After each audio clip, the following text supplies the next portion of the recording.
Good morning friends.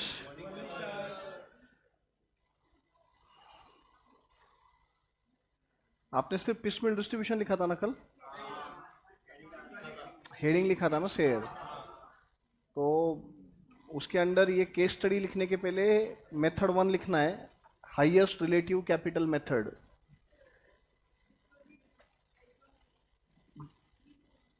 हाँ,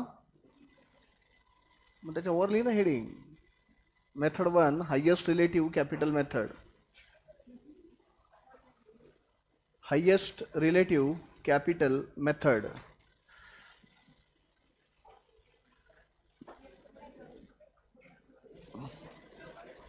highest relative capital method, highest relative capital method.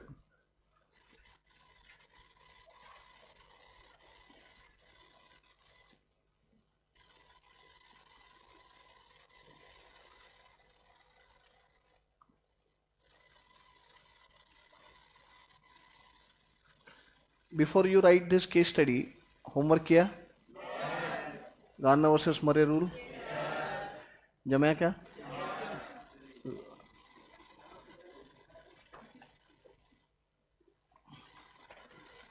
Check करो answer. 28 sum, realization account to sundry assets, land and building 10,000, furniture 5,000, stock 23,100, debtors 30,000, total 68,100. By sundry liabilities, creditors 30,000, loan on mortgage 4,000, 34,000.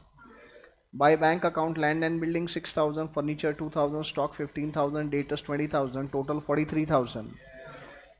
To bank account, realization expenses 2,000, creditors 22,500, loan on mortgage 4,000, outer column 28,500. Loss is 19,600. By partners capital account, A 8,400, B 4,200, C 7,000. Partners capital account by balance brought down 25,000 15,000 to current account, B column 4,900. Credit side by current account, A column 1,000, C column 500. आया?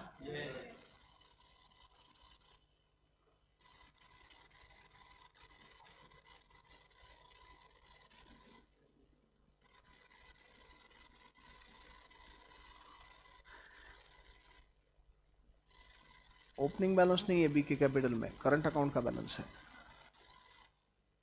वहां का देखा तेरे notebook में तूने to balance brought down लिखा है, वो एक्चुअली करंट अकाउंट में बी के, शायद मेरे हिसाब से डेबिट बैलेंस।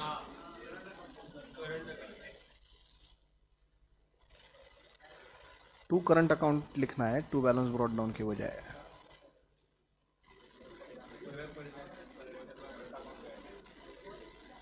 नहीं नहीं, आंसर पे इम्पैक्ट नहीं आएगा, but that is not balance given in capital, that is balance of current account which you are transferring to capital account.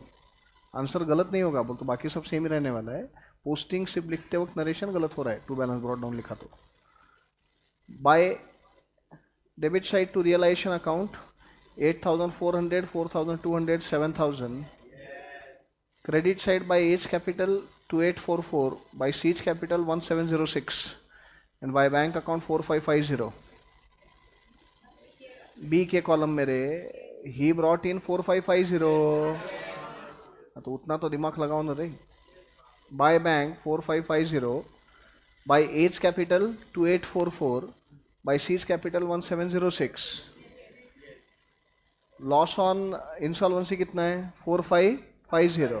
That will be borne by A and C in their fixed capital ratio 5:3. वो sharing कितना आता है? 284417। फिर वही तो बोल रहा हूँ मैं भी, तो और क्या बोला मैंने? डेबिट साइड टू बीच capital account, A column 2844, C column 1704, and finally to bank account, A column। नहीं बेटा, तूने गलत सॉल्व किया है। वो कैश लेके आएंगे ना, to the extent of the realization loss. वो कहाँ है एंट्री?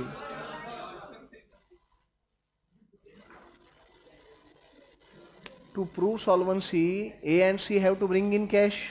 वो एंट्री की नहीं तूने. By bank account A column 8400, C column 7000 आया. एंड देन फाइनल पेमेंट्स कितने कितने आते हैं to bank account? 23,156, 13,794. And tally figure of bank account 65,450. आया सबका? किए क्या सॉल्व? तेरा टैली हो गया, बट वो दोनों ही इफेक्ट आएंगे ना. यहाँ पे बाय बैंक बोल के आएगा ना, फिर टू बैंक जब पेमेंट करेंगे तो उतने से बढ़ के आएगा.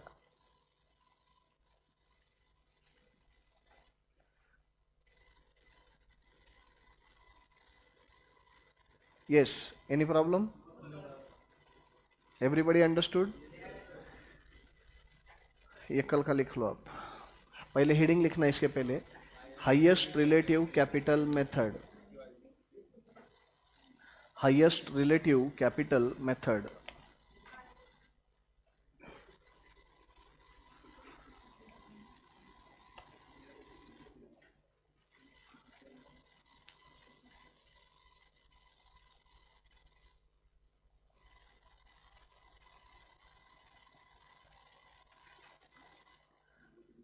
Highest relative capital method.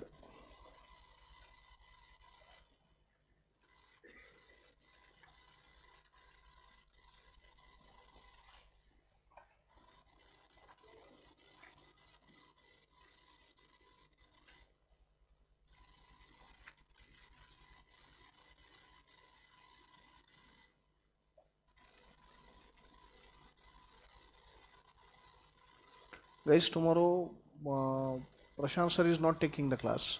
तो आई थिंक अपना ही लेक्चर है, दोनों लेक्चर. तो टेस्ट तो कभी भी हो सकती है ना. टेस्ट का ठीक है टाइम, वो फ्लेक्सिबल हो सकता है. तो अपना क्लास का टाइमिंग क्या रखे बोलो? 4 घंटे चाहिए.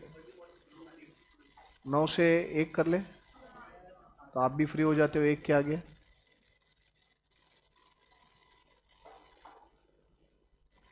Nine to 11 one lecture, and then 11:15 to 1:15. Maths नहीं है कल भी.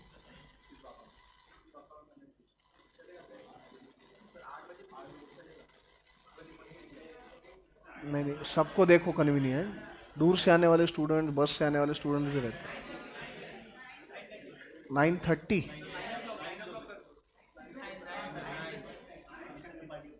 9:30 बोला तो 9:30 to 11:13, then 11:45 to 1:45.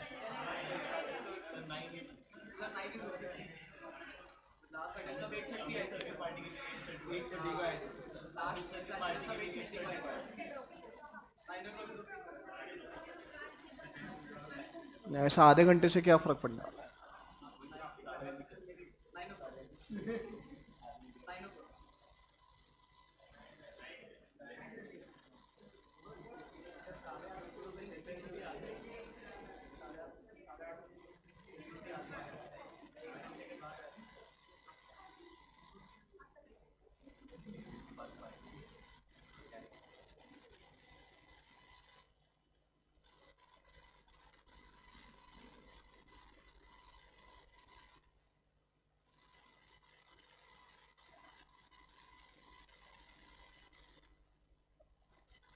Tomorrow is 6th July. tomorrow 6 है ना.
यहाँ तक हो गया।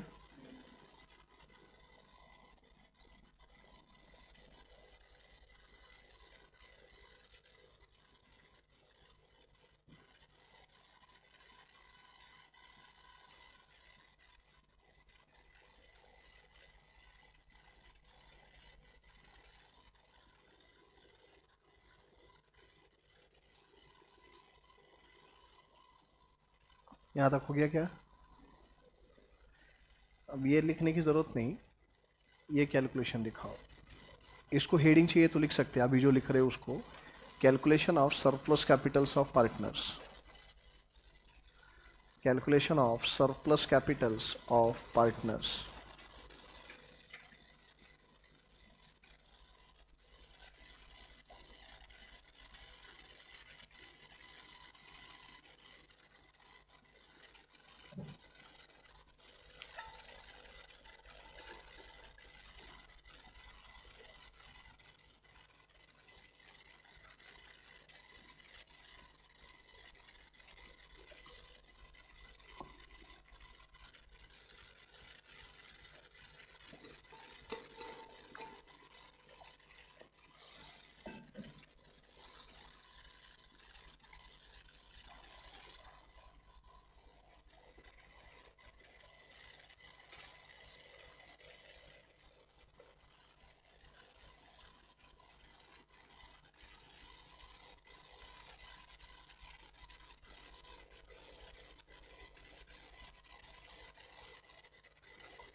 Online guys, am I audible?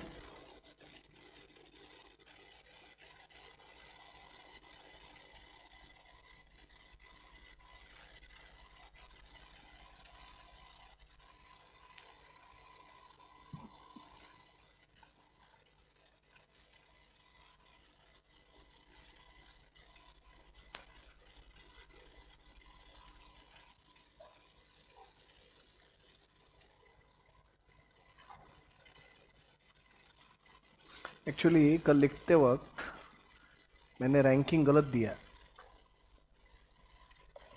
Lowest को फर्स्ट रैंक दो, लोएस्ट को।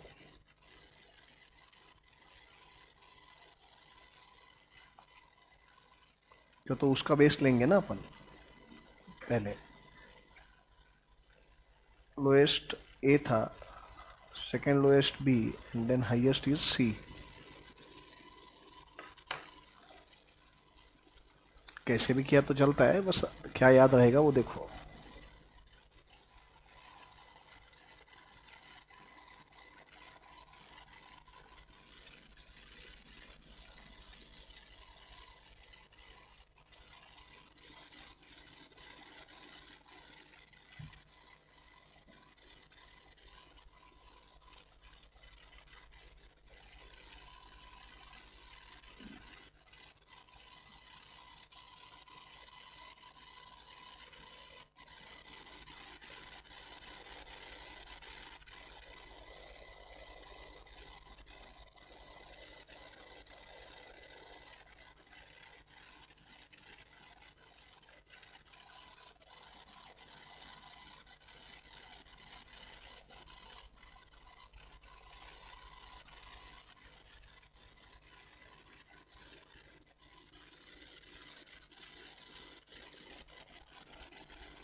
हो गया?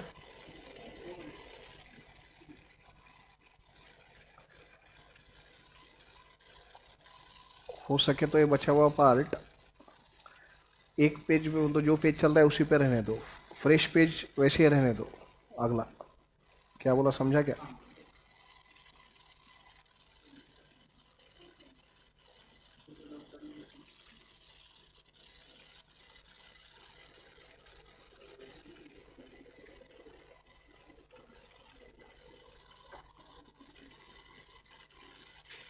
अगर चालू या फ्रेश पेज पे हो रहा है तो बात अलग है। ठीक है ना, लिख रही है कुछ नहीं, लिखा बोला यार।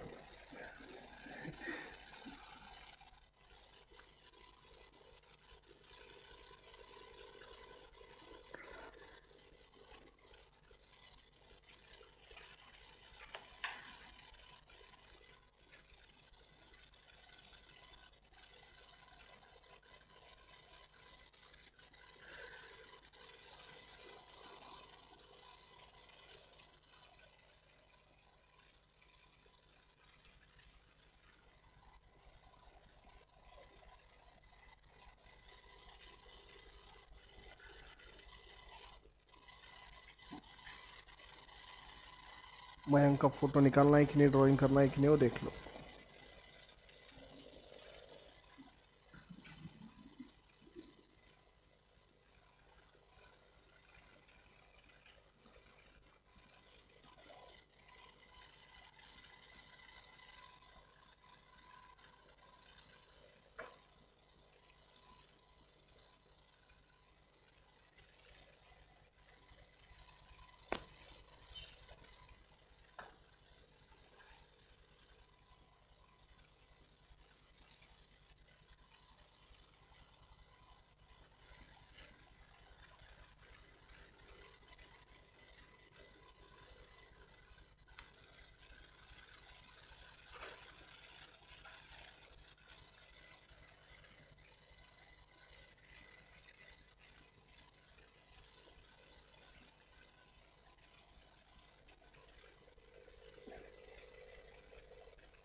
हो गया?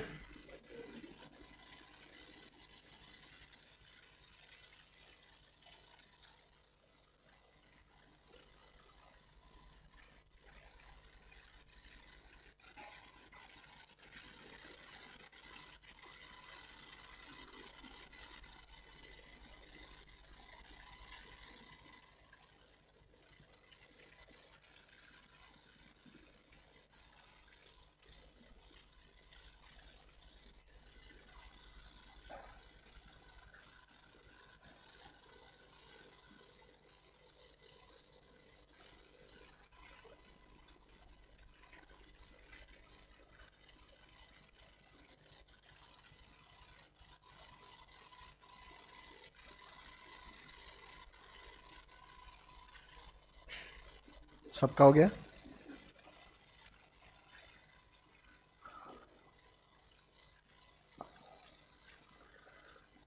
अब ये जो हम लोगों ने हेडिंग लिखा highest relative capital method, this is the first method of piecemeal distribution.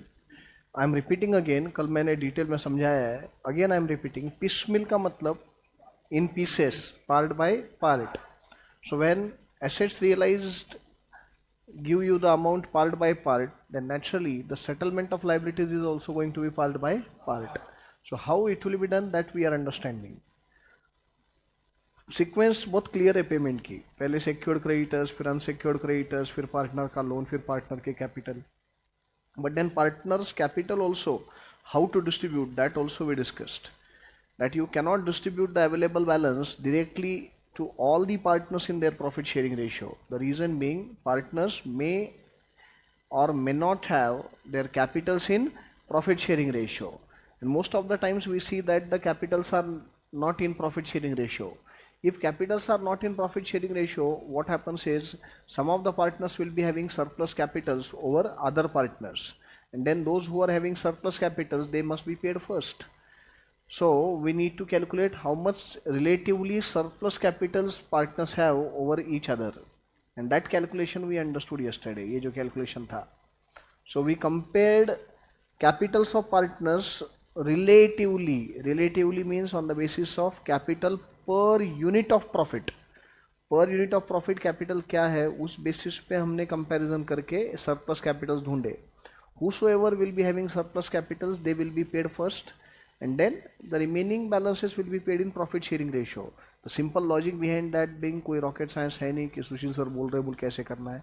वो सिंपल सा फंडा है कि once the surplus capitals are paid, remaining capitals are going to be in profit sharing ratio, then the remaining balance can be paid in profit sharing ratio. अब अपने को इसके problem solve करने हैं. अब इस मेथड में दो स्टेटमेंट बनते हैं. दो स्टेटमेंट. पहला स्टेटमेंट जो बनता है, ये जो अभी हमने बनाया, ये सरप्लस कैपिटल वाला, ये सामने जो दिखाई दे रहा है, ये सिंगल पेज पे बन जाता है. बट जो डिस्ट्रीब्यूशन ऑफ कैश दिखाते हैं सारे लाइबिलिटीज के बीच में, वो स्टेटमेंट थोड़ा सा लेंदी है, जो साइमल्टेनियस दो पेज पे बनाना पड़ेगा. साइमल्टेनियस दो पेज बोल तो जोड़ के जो दो पेजेस रहते, वो एक पेज पे कॉलम बैठते नहीं, तो दो पेज पे ऐसे जोड़ के बनाना पड़ता है. वो स्टेटमेंट बड़ा स्टेटमेंट है, तो इसलिए बोला फ्रेश पेज रहेगा सामने तो अच्छा है. अभी हो सकता है कि तुम्हारा fresh page right hand side का है. राइट हैंड साइड का अगर फ्रेश पेज है तो सिंगल पेज का एक स्टेटमेंट उस पर बनता है. और अगर लेफ्ट हैंड साइड पे अगर आपका फ्रेश पेज है तो दो पेजेस लगातार जोड़ के है, तो वहां पे वो बड़ा स्टेटमेंट बन सकता है. बस ये बता रहा है और कुछ नहीं. सो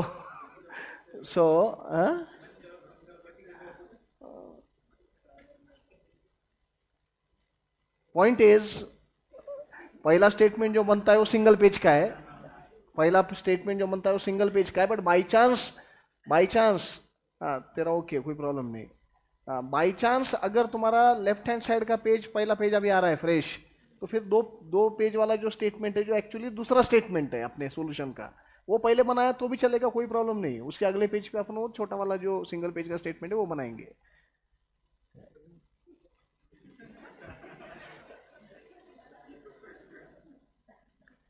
पागल हो जाएगा तुमको सिखाते सिखाते आदमी, मालूम है क्या. अब कुछ गया क्या दिमाग में. Problem number 30.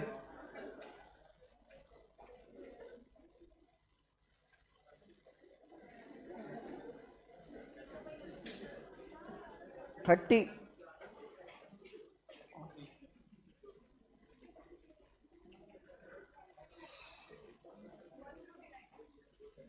Page number 159.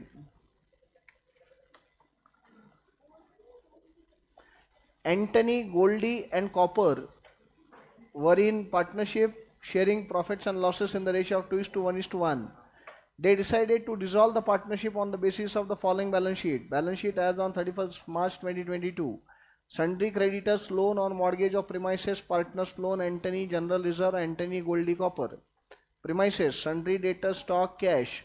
Assets were realized piecemeal as follows. June 22, rupees 5,000 received after meeting in full mortgage loan.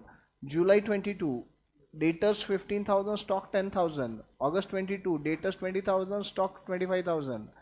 September 2022, debtors 17,000, stock 20,000.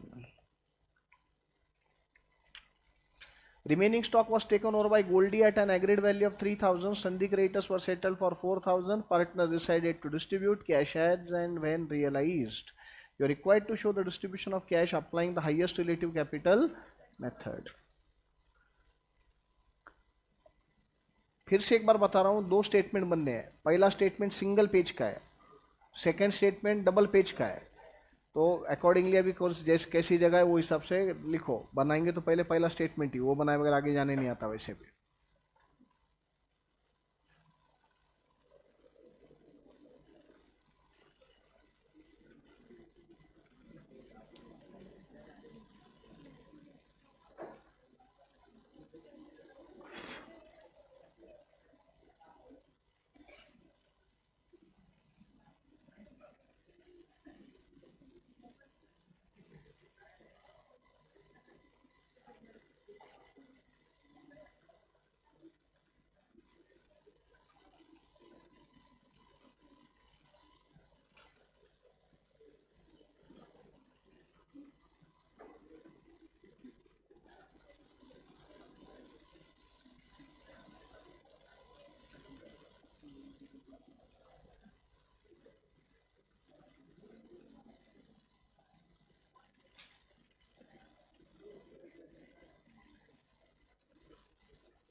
Problem number 30, page number 159.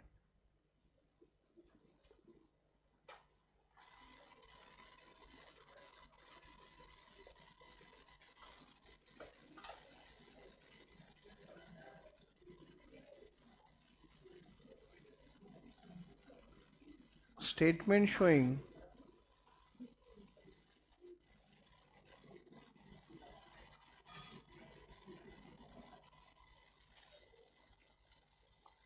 surplus capitals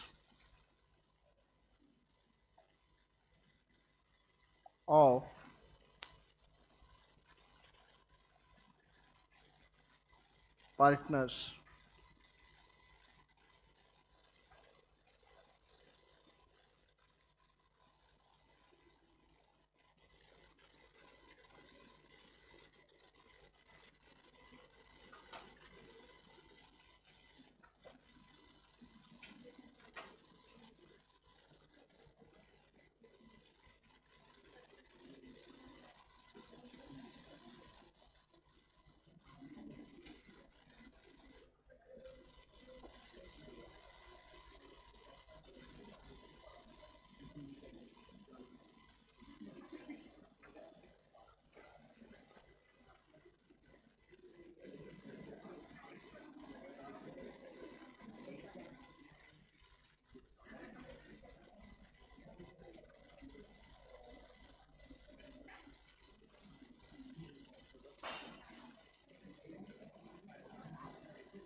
statement showing surplus capitals of partners.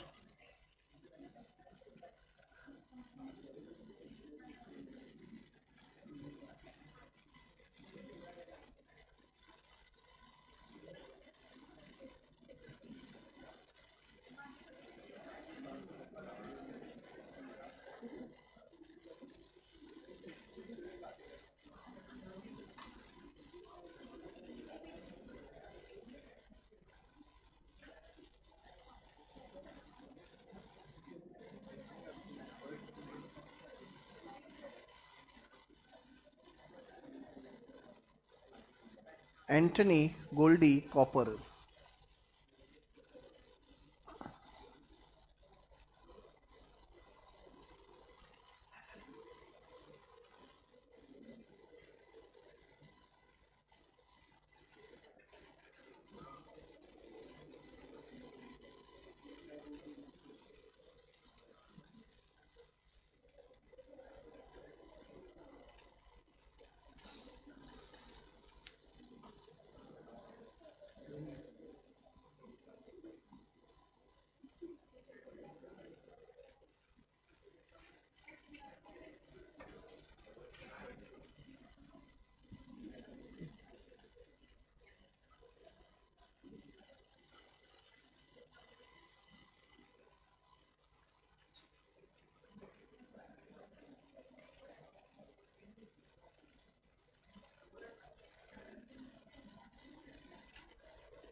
Ready?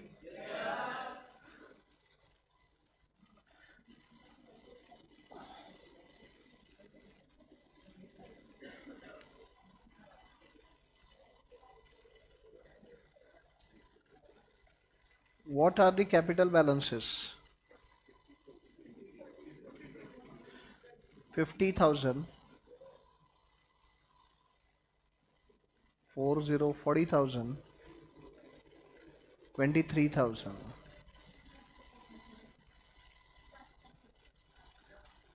If you see on the liability side there is general reserve. Listen carefully what I'm saying. This general reserve, even if you don't add in this statement, even if you don't add that in this statement which we are preparing now, it won't affect our answer. The reason being, anyway general reserve is going to be added to the capitals in profit sharing ratio. So will it have impact on surplus capitals? वैसे भी वो PSR में ही जाने वाला है, तो उसका effect calculation पे कहीं नहीं आने वाला. तो इस स्टेटमेंट में तुम उसको नहीं भी लेते हो जनरल रिजर्व को कैपिटल में ऐड करके तो प्रॉब्लम नहीं है, सेम आंसर आएगा, सेम आंसर आएगा. अगला स्टेटमेंट जब बनेगा तो उसमें तो ऐड करना पड़ेगा कि तो वहां पे हम रीपेमेंट दिखाने वाले हैं, तो रीपेमेंट में तो जनरल रिजर्व कैपिटल में ऐड होकर रीपेमेंट होने वाला है ना. तो अननेसेसरीली कंफ्यूजन न को, इसलिए स्टैंडर्ड प्रैक्टिस फॉलो करते, ऐड कर लेते. क्या होता है ना, अदरवाइज जो मैकेनिकली समझते चीजों को, जो बाद में सेल्फ प्रैक्टिस करेंगे नहीं, सेल्फ स्टडी करेंगे नहीं, एग्जाम में जाने के बाद आज का लेक्चर याद आएगा और फिर जनरल रिजर्व सर ने बोला था एक जगह ऐड करना एक जगह नहीं करना, वो एक जगह कौन सी दूसरी कौन सी ये भी याद नहीं आएगा फिर. तो अननेसेसरीली कंफ्यूजन नहीं रखते, ऐड कर लेते हैं दोनों स्टेटमेंट में. बट वापिस सिर्फ जिनको कंसेप्चुअली समझना है उनको समझा रहा हूं, इस स्टेटमेंट में नहीं भी ऐड किया तो फर्क नहीं पड़ता आंसर पे, because anyway it is going to be added in profit sharing ratio. And what we are calculating in this statement, surplus capitals. तो general reserve is not going to have any effect on surplus capital. The reason being surplus पे उसका impact आना ही नहीं, वो PSR में ही जाने वाला है.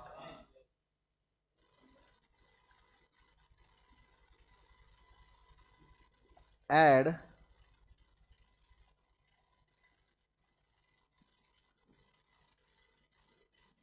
general reserve 10,000 in the ratio of 2:1:1, 5,000, 2,500. Therefore effective capitals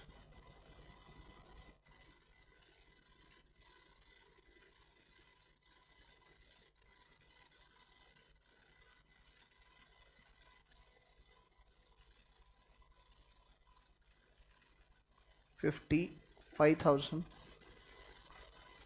42,500, 25,500.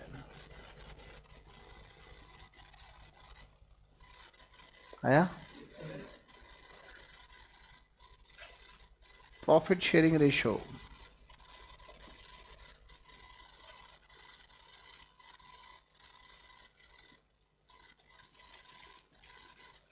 what is PSR? 2:1:1. 2:1:1. Therefore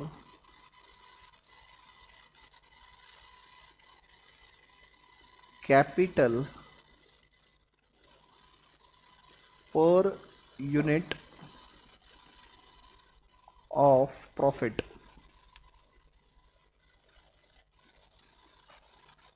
capital per unit of profit. Antony's total capital is 55,000 for 2 units of profit, 2:1:1. So per unit he has capital of 27. Goldie has 1 unit, so the 42,500 rupees capital is for 1 unit, and copper 25,500 for 1 unit, correct? Ranking, one who has the lowest rank, lowest capital, he will be given first rank. Who is having lowest? Copper, so first rank will be of copper. Second rank Anthony, And who has the highest capital? Goldie has highest capital. It means Antony and Goldie have surplus capitals over copper, and among Antony and Goldie, Goldie has surplus capital over Antony. Now we will be calculating how much excess or surplus capitals they have over each other. एक दूसरे से कितने surplus है वो अब हम calculate करेंगे. Let's keep one line blank in this statement. Capital balances.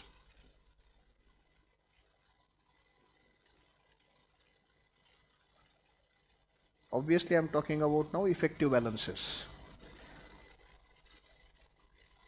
50, 5, 42, and who has the lowest capital? Copper. So we will take base of copper's capital less capitals on the basis of copper's capital.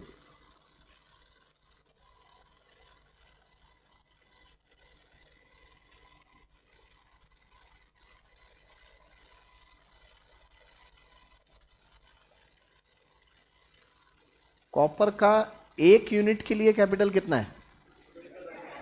25,500 copper का. अभी Antony के कितने unit है profit के? 2 है. तो फिर Antony का कॉपर के बेसिस पे 2 यूनिट के लिए कितना रहना चाहिए? 51,000. झेपा. What about Goldie? एक यूनिट के लिए 25,500 ही रहना चाहिए उसका. तो और खुद कॉपर का भी एक यूनिट के लिए 25,500 है.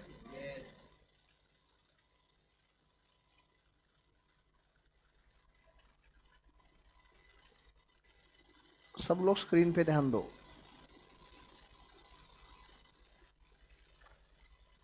मेरे को बताओ एंटनी का कैपिटल है कितना? 55,000. और अगर मैं उसको कॉपर के बेसिस पे देखूं तो रहना कितना चाहिए? So how much excess he has? 4,000. What about Goldie? He has a capital of 42,500 for 1 unit of profit, whereas on the basis of copper he should have only 25,500. So how much excess he has?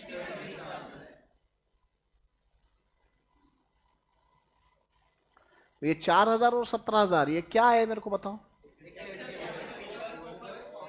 Excess capitals of, correct, surplus capitals of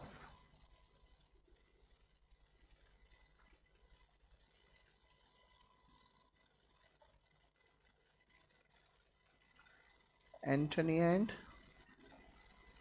Goldie over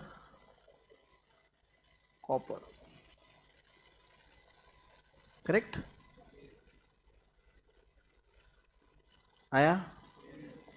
ये comparison हुआ तीनों में.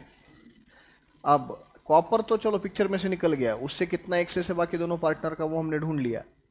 अब comparison होगा Antony और गोल्डी में. Capitals इन दोनों के कितने कितने?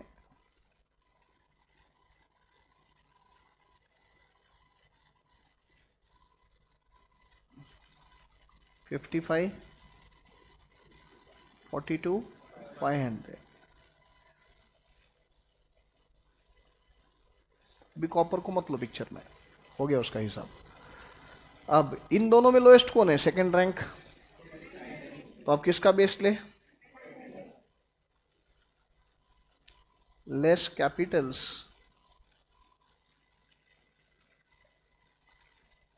On the basis of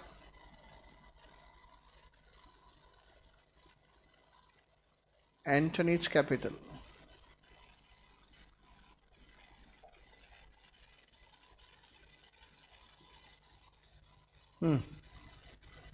Antony का एक यूनिट के लिए कितना है? उसके खुद के 2 यूनिट के लिए 55,000 है. और गोल्डी का रहना कितना चाहिए फिर? 27,500 रहना चाहिए. करते।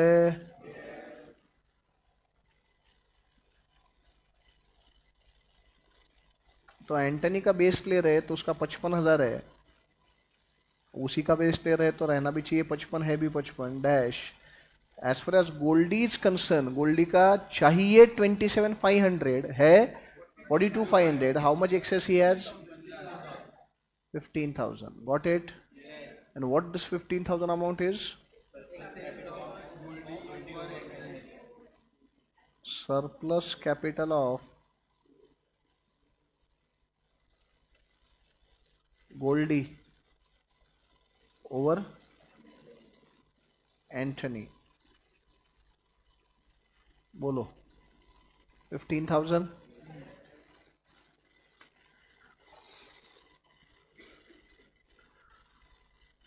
तो मेरे को बताओ सबसे पहले किसको पेमेंट करना पड़ेगा, कितना, 15,000 का।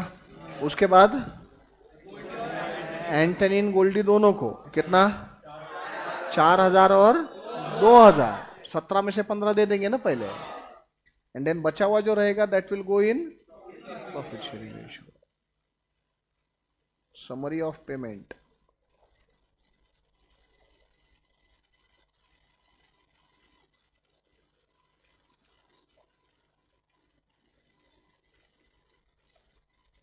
first whom will you pay, how much,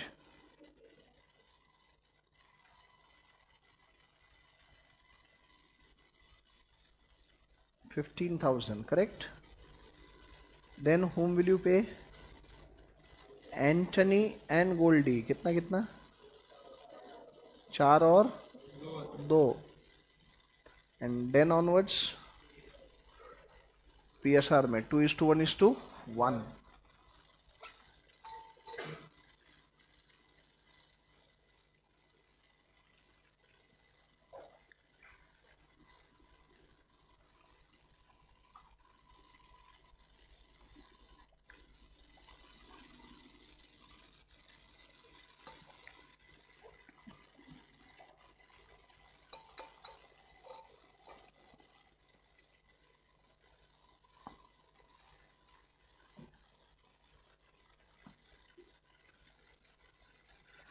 हो गया यहां तक, समझ में आया सबको, ऑनलाइन गाइस डन।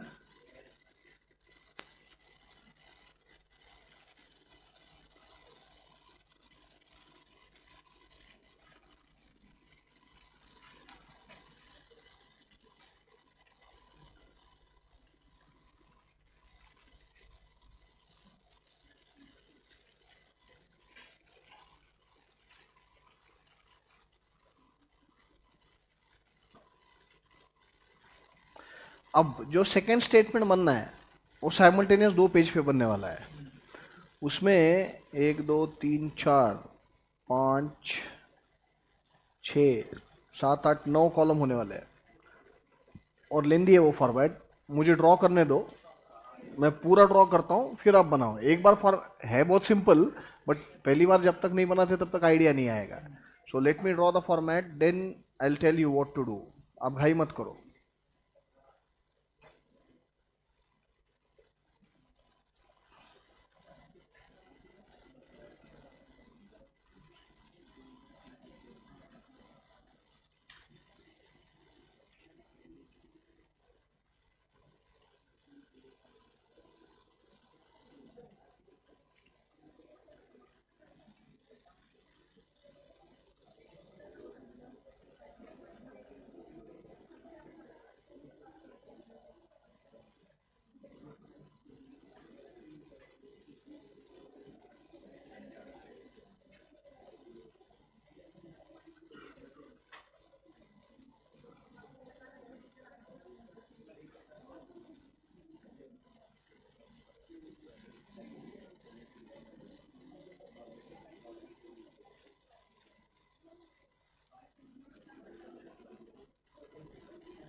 ये जो हेडिंग लिख रहा हूं मैं, statement showing distribution of cash under highest relative capital method, ये आपने अपर मार्जिन में लिखा तो ज़्यादा बेटर है। अपर मार्जिन बोल तो नोटबुक का एकदम अपर मार्जिन जो रहता ना, तो फिर क्या होगा ना कि 2 पेज पे तुम ले रहे हो ना ये स्टेटमेंट, तो 2 पेज के एक सेट पे कंप्लीट हो जाएगा, नहीं तो अगले 2 पेज पे और जाना पड़ेगा फॉर्मेट को लेके। समझा ना? हाँ। तो ध्यान से सुनो, ये जो पहले 3 कॉलम्स है, date, cash available for distribution,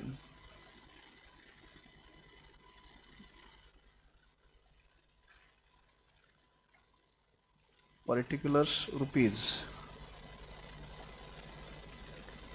ये 3 कॉलम हो गए। डेट, पर्टिकुलर्स, रुपीज, ये 3 कॉलम हो गए। ये फर्स्ट पेज पे ले लो, ये फर्स्ट पेज पे ले लो, एंड अगले पेज पे पर्टिकुलर्स। एक बार देख लो फॉर्मेट, घाई मत करो बेटा, टाइम दे दूंगा मैं आपको। मैंने बोला नहीं ड्रॉ करने को आपको अभी तक, समझ के लो बोला मैंने फॉर्मेट। पर्टिकुलर्स,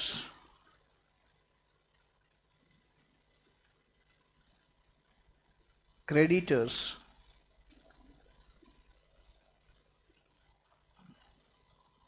एंटनीज लोन,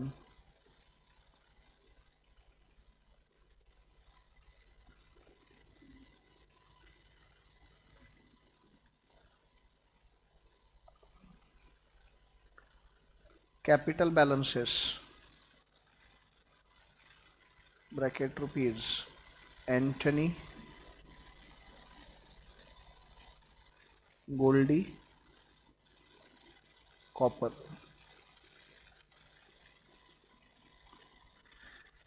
अब ये जो दिखाई दे रहा है सामने स्क्रीन पे, ये आपका सेकंड पेज है। सेकंड पेज पे आखिरी के जो 5 कॉलम है, ये अमाउंट के बेटा, तो उसमें कोई बहुत स्पेस नहीं लगने वाली। अमाउंट का कॉलम अपन छोटा बनाते हैं ना, रुपीज, वो पर्टिकुलर्स को ज़्यादा से ज़्यादा जगह लगेगी सेकंड पेज पे भी, और पहले पेज पे ये पहले 3 कॉलम। आया ध्यान में?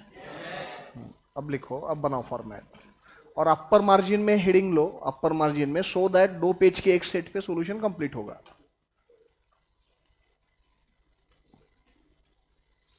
Statement showing distribution of cash under highest relative capital method.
Particulars double आया, पहले पेज पे भी है, अगले पेज पे भी है।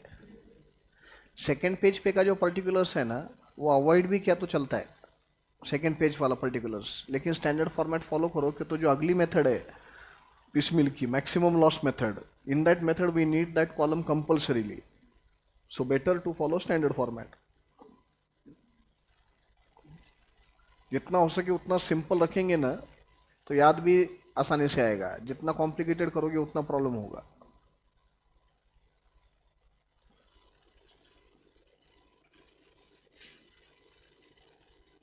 तुम्हारे एग्जाम फॉर्म्स अभी तक फिलअप नहीं हुए ना, ओपन ही नहीं हुए ना अभी तक?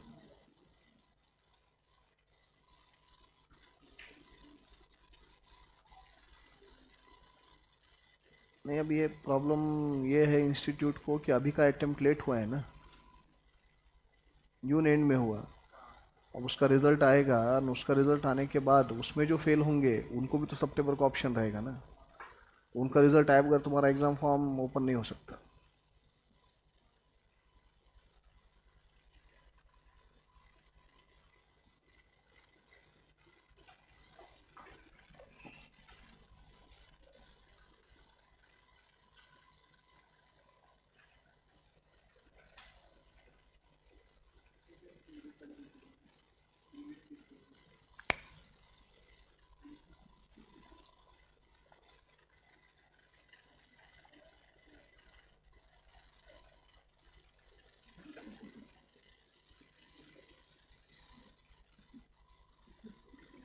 क्यों सताते रहे गरीब आदमी को?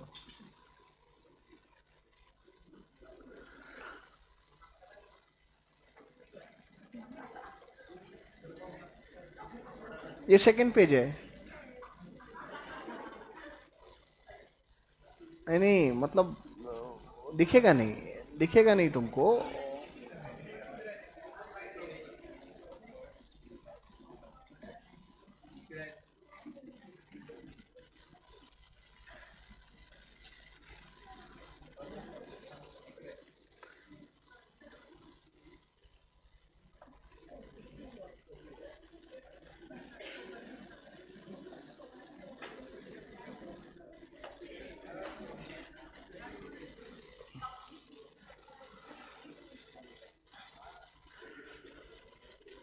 Danger zone, be careful guys. जिनको बोल रहा हूं उनको समझ गया, क्लासरूम में एक डेंजर जोन डेवलप हुआ है अपने, बी केयरफुल। अभी तो एक ही जन बाहर गया है और थोड़ा सा ही अलग रूप देखा है, तो सब लोग बाहर जाएंगे, सबके पेरेंट्स यहाँ आएंगे, माइक पे मैं क्या क्या बोलूँगा, अच्छा नहीं लगेगा तुमको। बी केयरफुल, ठीक है? और जिनको रिस्क लगती है जगह बदल दो।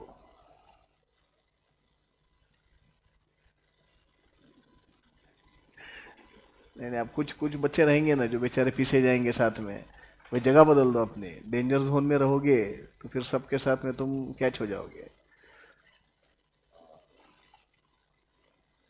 नहीं, मैं तो बस जनरल वार्न किया, बाकी कुछ नहीं। हाँ। लिखा? यस। क्या प्रसेनजीत बीच बीच में गायब हो जाता? परसों ऑनलाइन था ना, कल? अच्छा, किसके साथ? हाँ, अकेला गया है? फिर ऐसा कैसा काम रे अकेला जाके करना?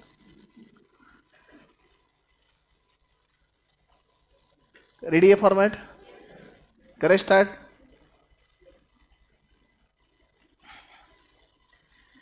B with me guys. पहला प्रॉब्लम है, अच्छे से समझो।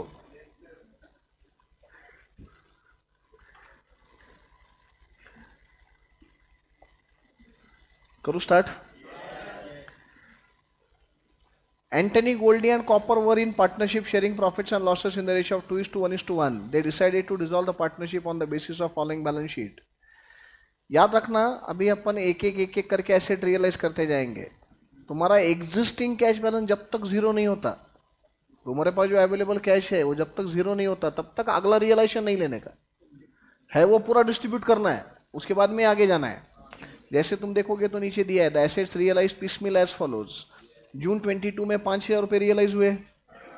अब ये 5,000 रुपये के बाद में तुमको अगला लाइन दिख रहा है कि डेटर्स और स्टॉक रियलाइज हुआ है, वो ऐड नहीं करने का डायरेक्टली, वो 5,000 पूरा खत्म करो, जिस सीक्वेंस में पेमेंट करना है उस सीक्वेंस में, उसके बाद अगले रियलाइजेशन में जाओ, फिर अगला रियलाइजेशन पूरा खत्म करो, जीरो करो, उसके बाद उसके आगे जाना है।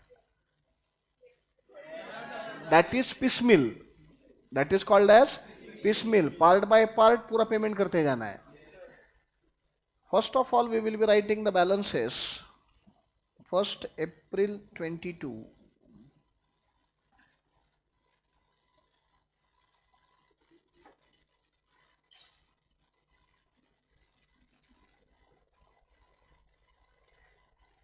cash balance. How much balance is given in the problem originally? Everybody be with me, हाँ? और जैसे मैं लिख रहा हूँ वैसे ही लिखो बेटा। 3,000। उसी सेम लाइन पे सेकेंड पर्टिकुलर कॉलम में बैलेंस इज ब्रॉट डाउन, कुछ नहीं, सेकेंड पेज पे हमने सारे जितने लाइबिलिटीज है उनके अकाउंट बनाए, अकाउंट बनाए बोलते उतने कॉलम बनाए। अब मेरे को लगा था कोई तो डाउट पूछेगा, बट आपने डाउट पूछा ही नहीं, आपने जस्ट कॉपी कर लिया सब देख के। मॉर्गेज लोन का कॉलम बनाया ही नहीं मैंने, देखो ना लाइबिलिटी साइड प्रॉब्लम में जाके, प्रॉब्लम में रहती लाइबिलिटी साइड, नोटबुक में नहीं। क्रेडिटर्स है, उसके नीचे लोन है, फिर एंटनी का लोन है और कैपिटल्स है। तो मैंने देखो क्रेडिटर्स का अकाउंट बनाया, एंटनी के लोन का बनाया, कैपिटल का बनाया, फिर मॉर्गेज लोन का भी तो लॉजिकली बनना चाहिए ना। अब हुआ ये कि मैं भूल गया हूं, अब कैसे करें अंदर उसको इनकॉर्पोरेट। बेटा तुम 10 अप्रैल से मेरे से सीख रहे हो, तुमको लगता है मैं भूल जाऊंगा? हाँ, तो नहीं बनाने का था वो। क्यों नहीं बनाने का, फिर क्या रीजन है? तो इसलिए जब मैं सॉल्व करने के पहले पढ़ता हूं ना प्रॉब्लम, तो तब उस टाइम पे अपन ने भी ध्यान देना चाहिए। नीचे लिखा है जून 2022 ₹5,000 received after meeting in full the mortgage loan. Mortgage loan directly settle हो चुका है, वो सेटल होके 5,000 रुपए मिले ऐसे दिया है। तो ये डिसोल्यूशन के प्रोसेस में सेटल नहीं हुआ, वो मॉर्गेज था ना, तो कुछ ना कुछ एसेट प्रॉपर्टी मॉर्गेज की हुई रहेगी, उसके अगेंस्ट में जिसने लोन दिया था उसने रियलाइज कर लिए, और कितना एक्सेस रियलाइजेशन हुआ? 5,000। वो 5,000 अपने को मिले, इसलिए वो कॉलम बनाया नहीं। अगर ये नहीं रहता तो उसका कॉलम बनता। तो मैं भूला नहीं हूं, राइट। नींद में से भी उठा के सॉल्व करा है तो करेक्टली सॉल्व करूंगा, कॉन्फिडेंस है, और उसमें भारी कुछ नहीं। नहीं नहीं नहीं, जय सुशील वगैरह नहीं। अब इतने साल से यही किया है भाई, एज अ स्टूडेंट भी मैंने ये प्रॉब्लम सॉल्व किया था, मैं जब स्टूडेंट था तब इतने सालों से वही वही सॉल्व करके रटे हुए हैं सारे answer. Balances brought down, creditors column मेरे पास नहीं देखने का, प्रॉब्लम में है। हाँ, एंटनी का लोन 15,000, कैपिटल्स 50, 40, 23। मैं ये बता रहा था आपको कि इस स्टेटमेंट में तुमको जनरल रिजर्व कंपल्सरीली ऐड करना पड़ता कैपिटल में, तो अब वो सेटलमेंट करने वाले आप यहाँ पे। पहले स्टेटमेंट में तुमने जनरल रिजर्व नहीं भी लिया तो इंपैक्ट नहीं आने वाला, कि तो सरप्लस कैपिटल ढूंढ रहे थे। Here you have to take it compulsorily, you don't have choice. And बाद में कंफ्यूजन ना हो, बेटर है कि दोनों स्टेटमेंट में हम ऐड कर रहे हैं। ऐड जनरल रिजर्व, बताओ 5,000, 2,500, 2,000, therefore इफेक्टिव कैपिटल्स। कहां पे हूं मैं? सेकेंड पर्टिकुलर्स में हूं। Effective Capitals,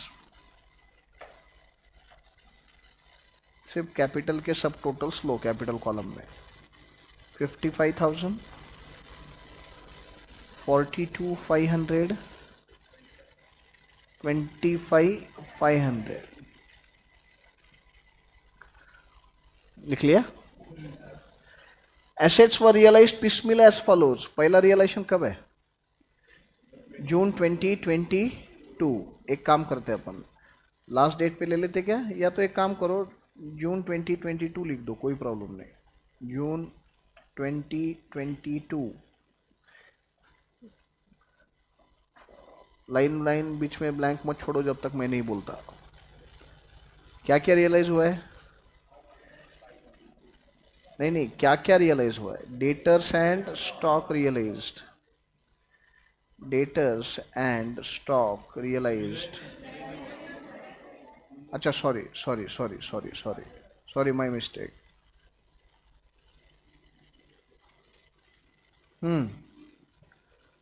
Premises realized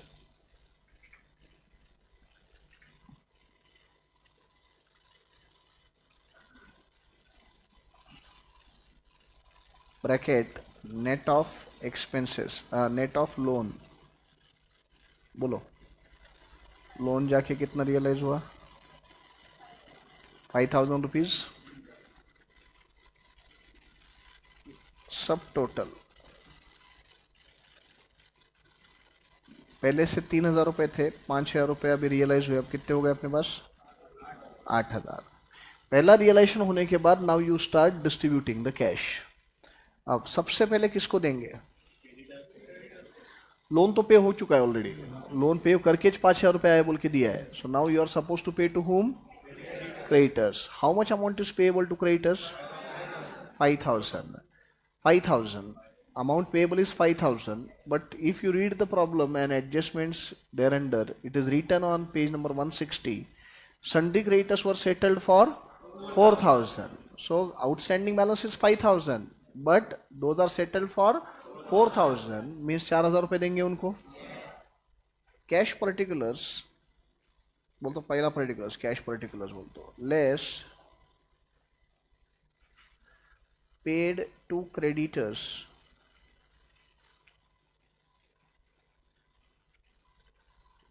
$4,000 less paid to creditors 4,000 लिखा. उसी सेम लाइन पे सेकंड पर्टिकुलर्स कॉलम में payment to creditors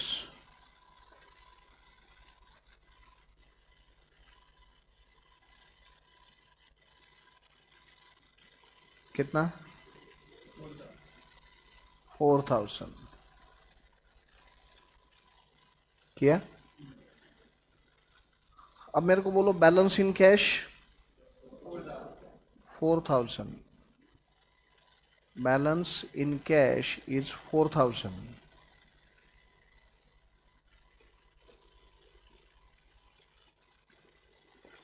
And as far as creditors are concerned, discount allowed by creditors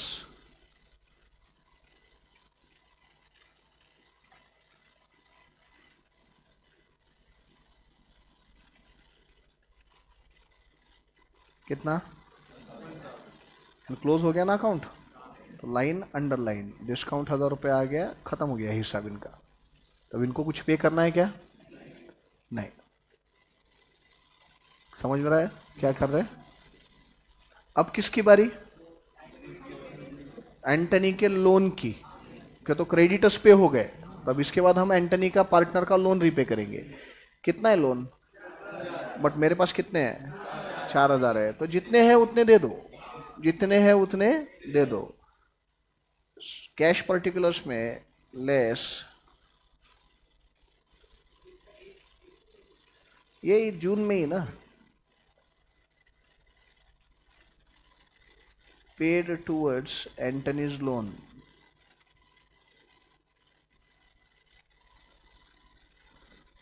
Antony भाई का लोन कितना? जितना बैलेंस है उतना पूरा दे देंगे उनको, 4,000. Second particulars payment of Anthony's loan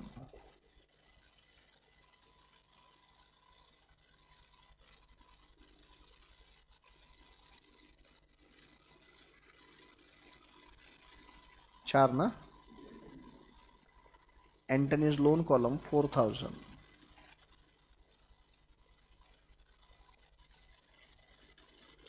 balance in cash, cash में बैलेंस डैश, कैश में डैश,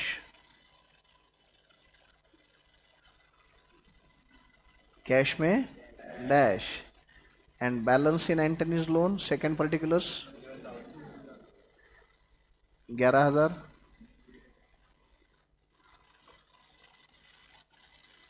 आलो बढ़ानो,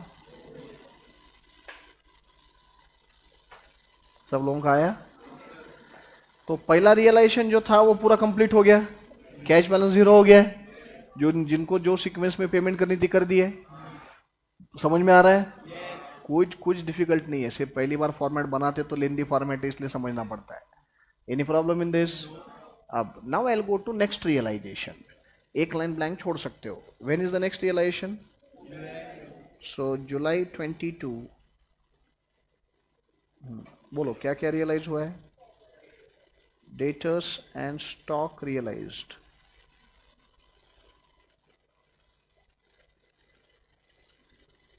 कितना रियलाइज हुआ है टोटल? अब मैं देखो यहाँ पे ना दिखाना है तो मैं पूरा डिटेल में भी दिखा सकता हूँ. पहले डेटर्स रियलाइज 15,000, फिर स्टॉक रियलाइज 10,000, फिर उनका सब टोटल 25,000. बट फिर इतनी जगह लग जाएगी कि 2 पेज में वो होगा भी नहीं, और इतना टाइम एग्जाम में रहता भी नहीं है. 25,000. अब किसका पेमेंट करना है अपने को? एंटनी के लोन का. कितना बाकी है? सो लेस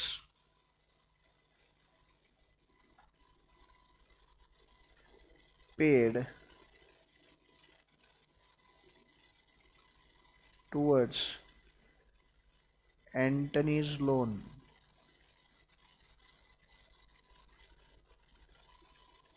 कितना बाकी बोले आप? 11,000. Second particulars column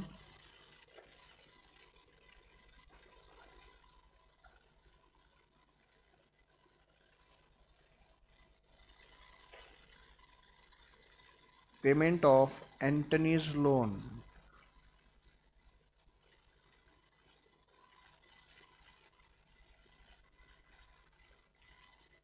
11,000.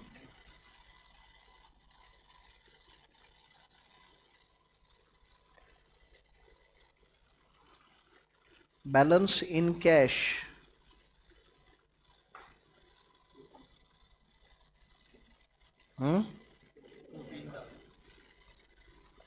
And balance in Anthony's loan dash, और वो अकाउंट क्लोज कर दो एंटनी का कॉलम.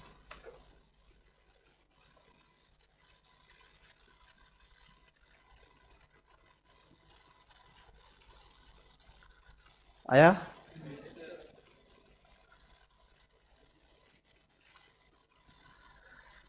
अब अपने पास कितने रुपए? अब क्रेडिटर्स हो गए, पार्टनर का लोन हो गया. अब किसकी बारी? कैपिटल्स की बारी. बट कैपिटल सबको डायरेक्टली दे दूं क्या? ढूंढ के रखा है हमने पहले स्टेटमेंट में. सबसे पहले कौन है? कितना? 15,000 देने. 14,000 है अपने पास, तो अभी जितने हैं उतने दो. Less payment of surplus capital, ऐसे क्लियरली लिखो. Less payment of surplus capital. मतलब आपको ये पढ़ के समझ में आ जाना चाहिए कि अभी सरप्लस कैपिटल का रीपेमेंट स्टार्ट हुआ है. 14,000.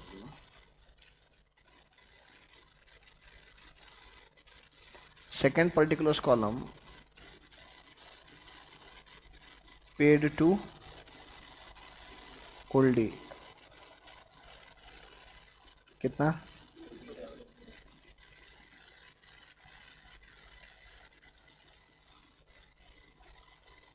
Goldy column 14,000. Balance in cash, cash में डैश,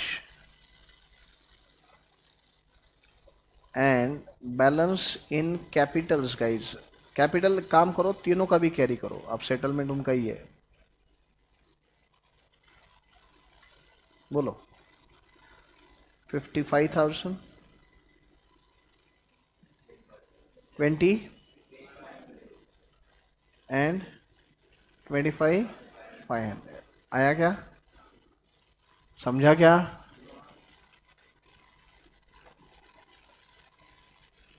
आया सबका? अब ये रियलाइजेशन भी हो गया। अगला एक लाइन ब्लैंक छोड़ सकते हैं यहाँ पे। August 22 debtors and stock realised.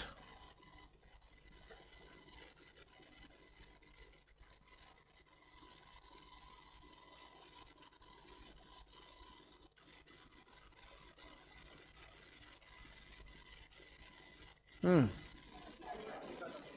45,000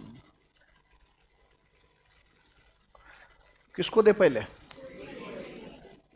less payment of surplus capitals.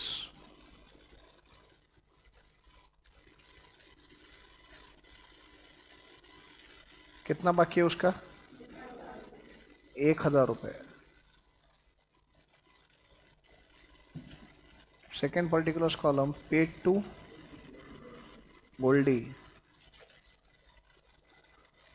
कितना देना गोल्डी भाऊ को? 1,000।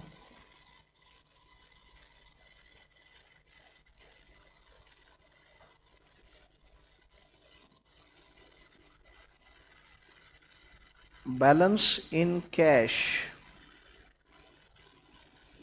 44 and balance in capitals 55, 27,500, 25,500। आया? आया?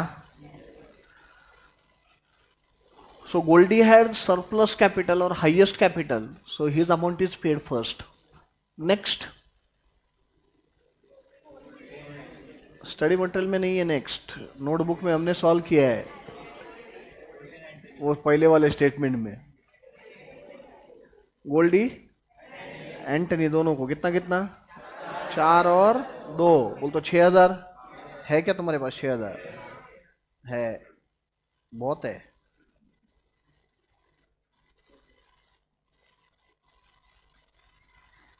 Less payment of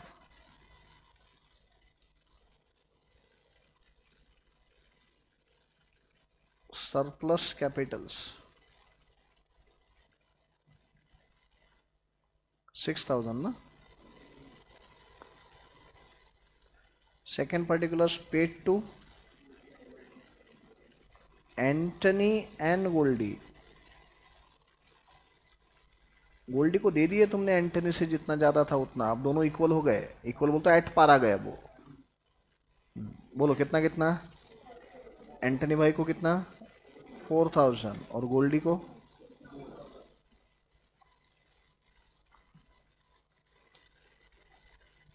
copper column dash balance in cash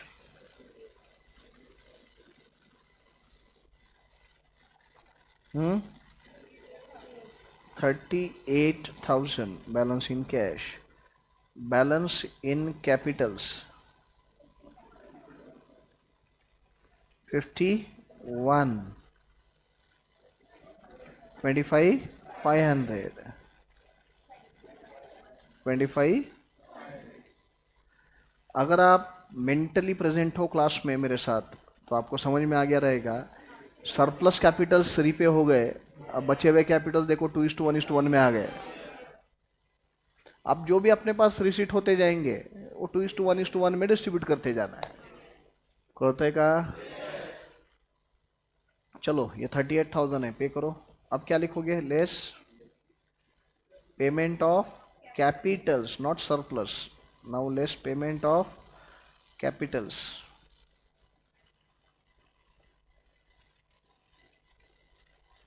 38,000।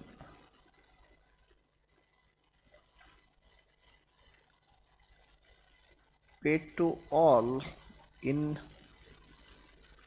PSR, correct. Paid to all in PSR, that is 2:1. 38,000 in the ratio of 2:1. 19, 2:1:1. 19,000, 9,500, 9,500, correct.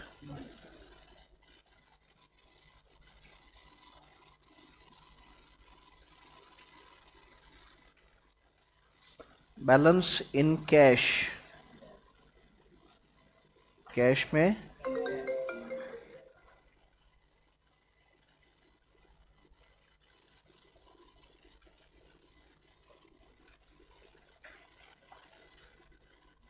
Dash. What about balances in capitals? 32, 16, 16. जमलं.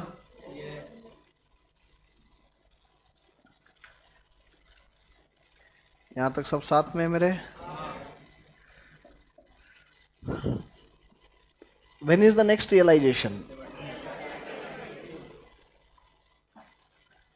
September 22. Again I would say the same thing. ध्यान दो सब मेरे पास. ये last realisation है शायद.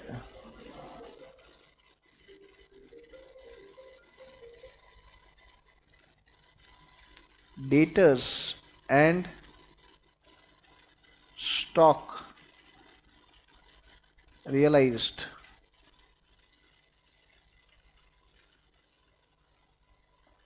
$37,000.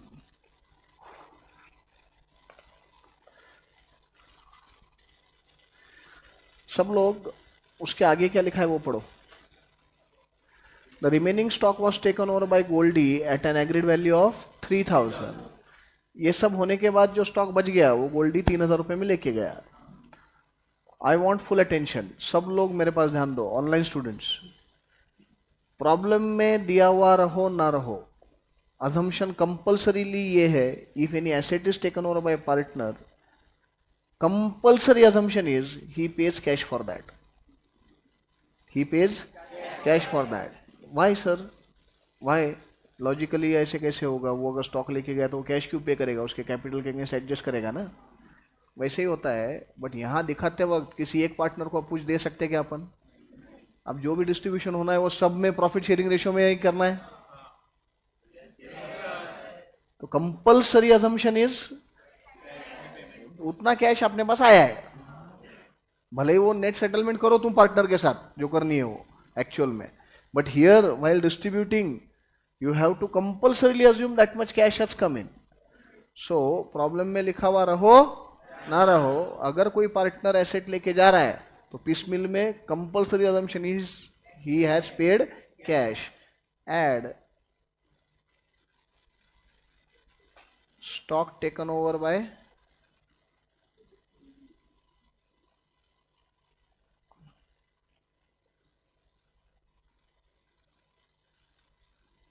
बोलो बेटा कितना? 3 ना. 3,000. सब टोटल 40,000. सब total 40,000.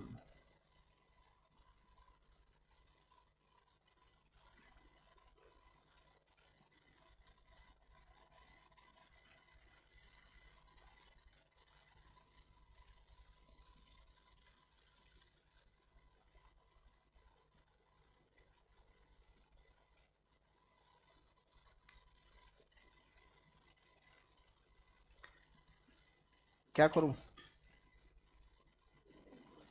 Less payment of Capitals.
Yes.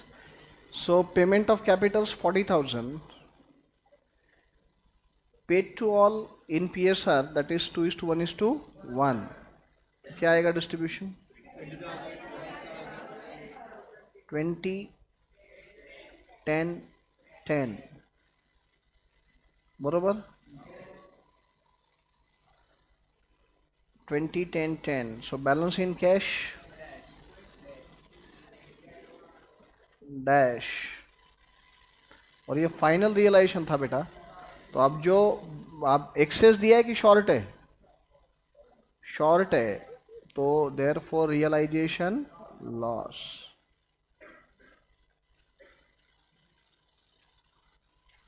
कितना आता है देखो.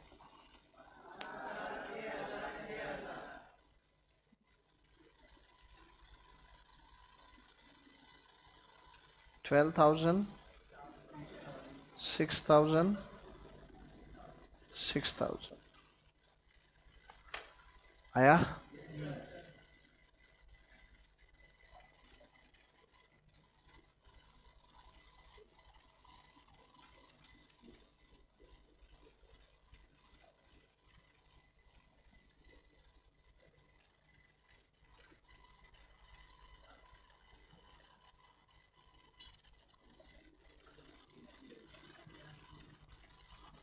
समझ में आया स्टेटमेंट? क्या किया हो? 20 मार्क लेंदी है ना, डिफिकल्ट नहीं है, बट 20 मार्क तो चाहिए ना यार. बीकॉम के तो 20 मार्क पक्के.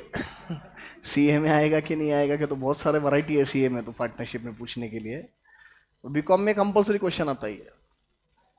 तो बीकॉम का पेपर शुरू करने के टाइम जय सुशील बोल देना 3 बार. हो गया.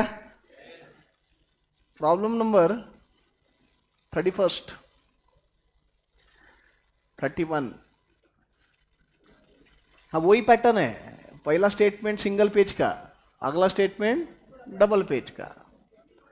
मैं नहीं सॉल्व कर रहा पहला स्टेटमेंट. 31 का बनाओ तुम पहला स्टेटमेंट. सरप्लस कैपिटल ढूंढो. 31 प्रॉब्लम फर्स्ट स्टेटमेंट बनाओ.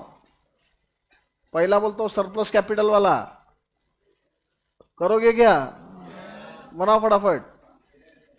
आज उसके बगैर ये प्रॉब्लम कंप्लीट हुए बगैर लंच नहीं मिलने वाला. ये प्रॉब्लम कंप्लीट हुए बगैर लंच नहीं मिलने वाला.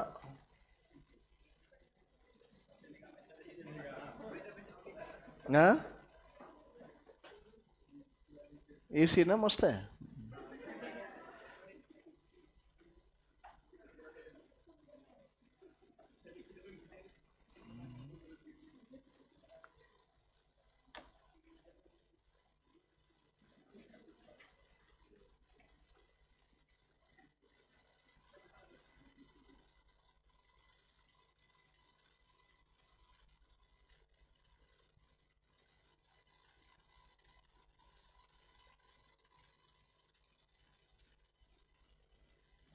चलो बेटा फटाफट सॉल्व करो.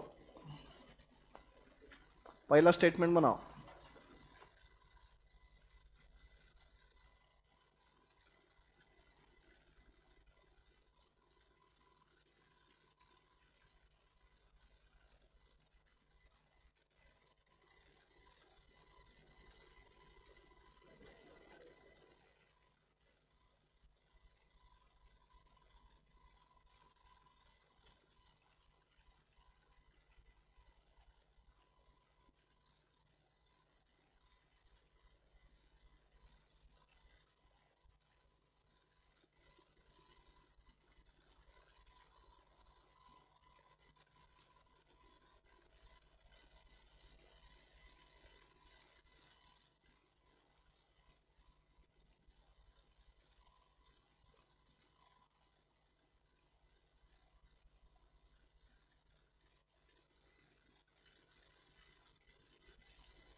उसका कॉलम बनाना पड़ेगा बैंक ओवरड्राफ्ट का।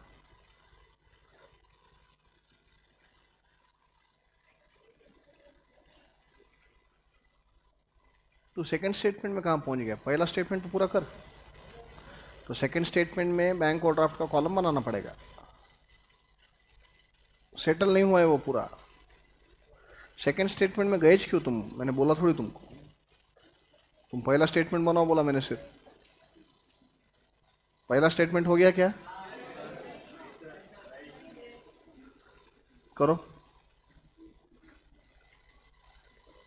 और नहीं जम रहा है तो देखो ना पिछले सम में क्या किया हमने, थोड़ा देखो।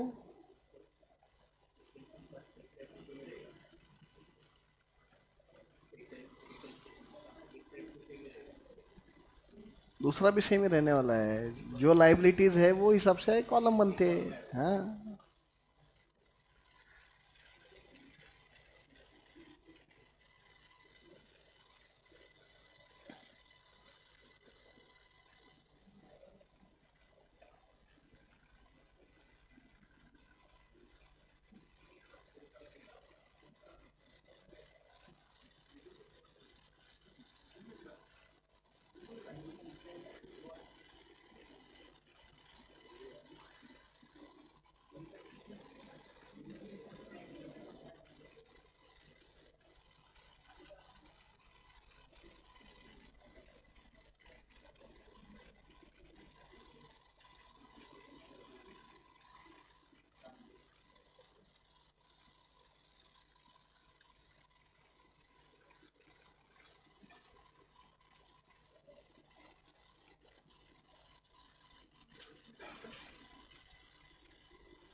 चलो चेक करो,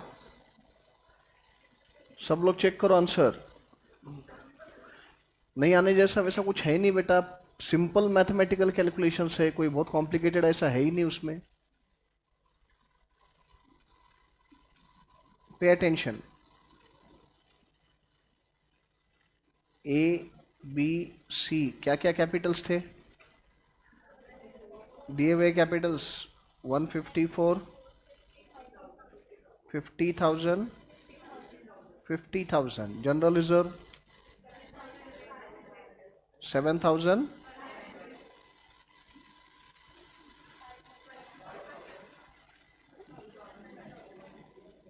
2,000,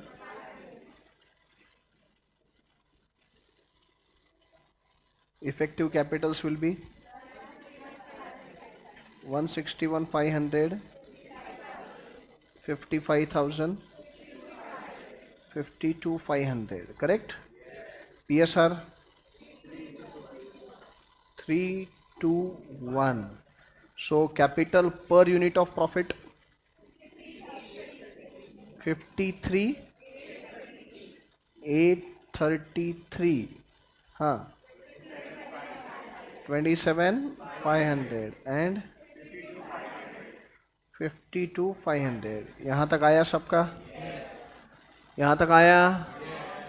Who has the lowest capital?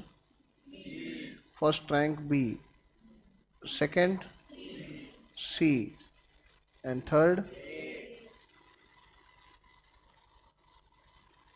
So let's first compare तीनों के भी capitals।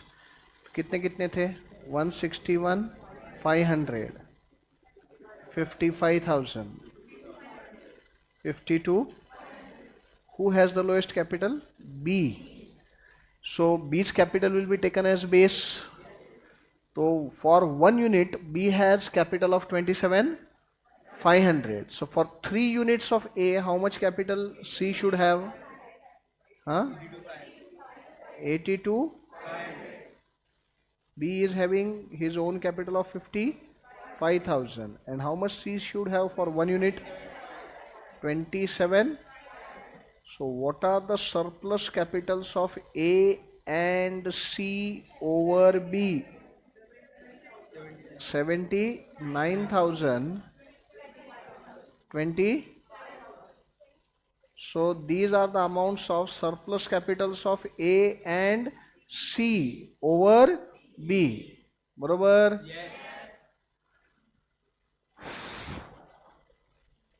आ रहा है क्या? हाँ, अब कंपैरिजन किसके बीच में होगा? ए और सी के बीच में. 161,500 डैश 52,500. अब इन दोनों में लोएस्ट किसका है? सी का. सी का एक यूनिट के लिए कितना है? 52,500. तो ए का 3 यूनिट के लिए कितना होगा?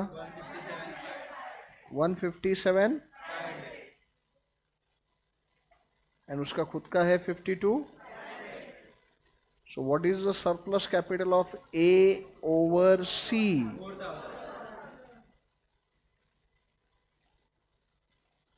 A और C कितना? 4,000. करेक्ट? आया? समरी बनाए? So whom will you pay first? How much? Then A and C कितना कितना? 75-25. And third onwards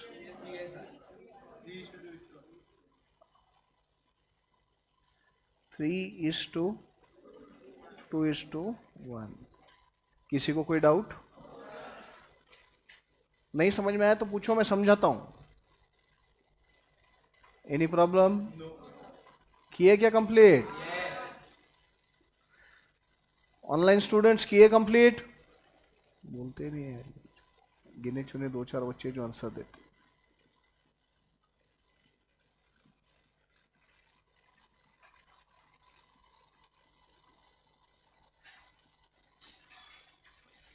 चलो मेन स्टेटमेंट बनाओ. हेडिंग लिखो, statement showing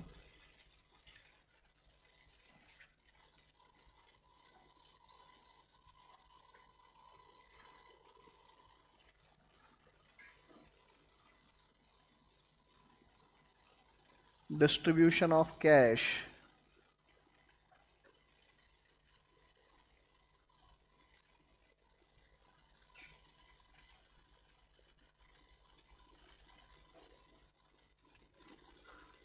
under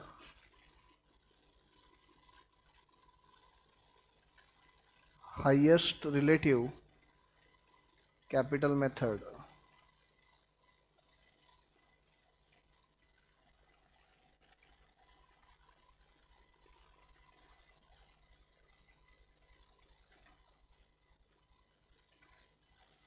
same format है, एक कॉलम एक्स्ट्रा है.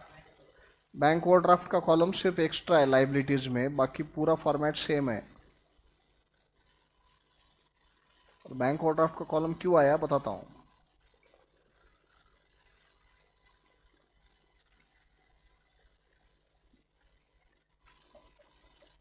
ये देखो बेटा, सेकंड पेज आपका दिख रहा है.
सबका रेडी है फॉर्मेट? यस, आओ लंच करके साथ में सॉल्व करेंगे।